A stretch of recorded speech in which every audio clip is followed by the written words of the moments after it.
Hello, and welcome to another Sinister Sunday. Continuing with our haunted house series is S.K. Pierce's mansion. This mansion is located in Gardner, Massachusetts. This historic Victorian mansion is allegedly so haunted that you have to sign a waiver to enter. Overlooking the nearby hills, the S.K. Pierce Mansion in Massachusetts is hard to miss, with its dark gray and red paint and stunning architectural detail.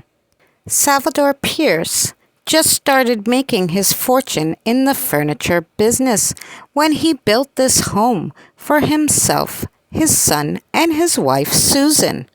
What started off as a home for one of the city's wealthiest residents took a turn for the worse, and its story marked with tragedy, death, mystery, and whispers that its former residents still occupy their old abode. Sylvester was one of the most successful businessmen in Gardner, Massachusetts. He made his fortune in furniture manufacturing, as the city was renowned for making chairs, earning the nickname Chair City.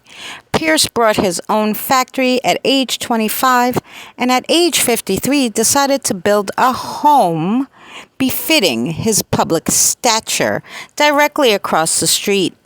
It took 100 men almost 2 years to complete the mansion, which covers 7,000 square feet over 4 stories.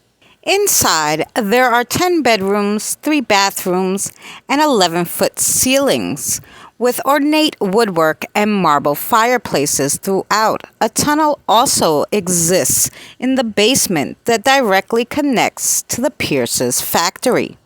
Throughout its history, many renowned guests have visited the home, including President Calvin Coolidge, Betty Davis, P.T. Barnum, and Norman Rockwell.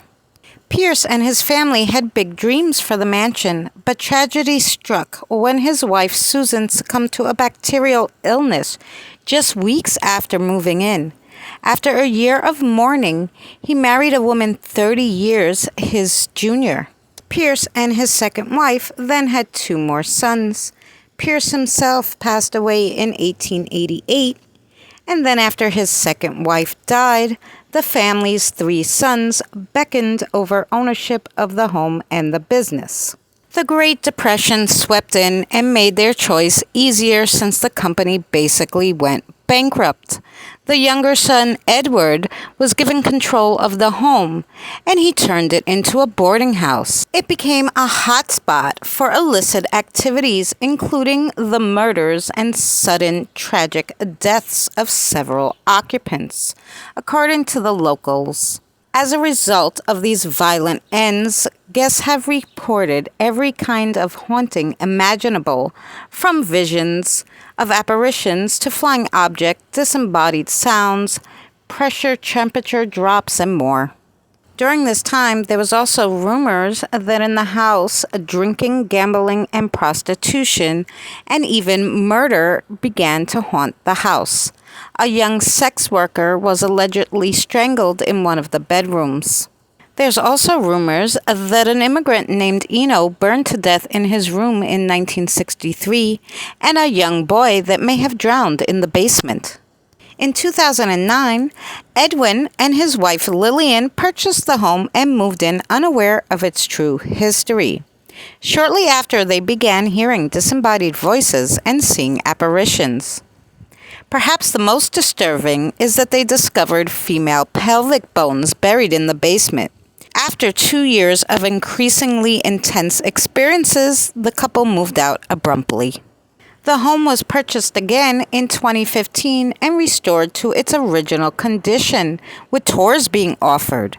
Over the years, guests and visitors have reported voices, screams, moving furniture, slamming doors, foul odors, strange shadows, sudden temperature changes, and more. The home is reportedly haunted by members of the Pierce family, their servants, the young prostitute who was murdered, Eno, the immigrant who burned in his room, their several children, a cat, and other unidentified individuals. Many mediums and paranormal researchers have visited the house, pronouncing it certified haunted. 6 mediums, to be exact, and a paranormal expert who visited the mansion. It was also promoted on the then Sci-Fi Channel series Ghost Hunters. It was determined that the dwelling had been supposedly haunted by a trio of ghosts. The first was reported to be a 19-year-old woman by the name of Maddie Cornwell, who once lived in the house as a domestic. Her name was actually found in an old Gardner, Massachusetts census after her initials, MC, were given to the owner of the house by a parapsychologist. The second spirit who's said to be in the house is a 5-year-old boy who enjoys playing practical jokes such as hiding car keys. The third spirit said to be roaming the house is the one of the immigrant who burned in the fire there in 1963. Today, the mansion is open with guided tours being offered regularly. There is currently a waiting list of over 3,000 people who wish to spend the night in the infamous home. A disclaimer on the website notes this attraction is not for the faint of heart. There is a good possibility that you will witness paranormal activity. Guests will be required to sign a waiver before experiencing the SK Haunted Victorian Mansion. There is also a warning. Please do not behave in an antagonistic manner towards these entities at any time, as you may be placing yourself and other guests in danger.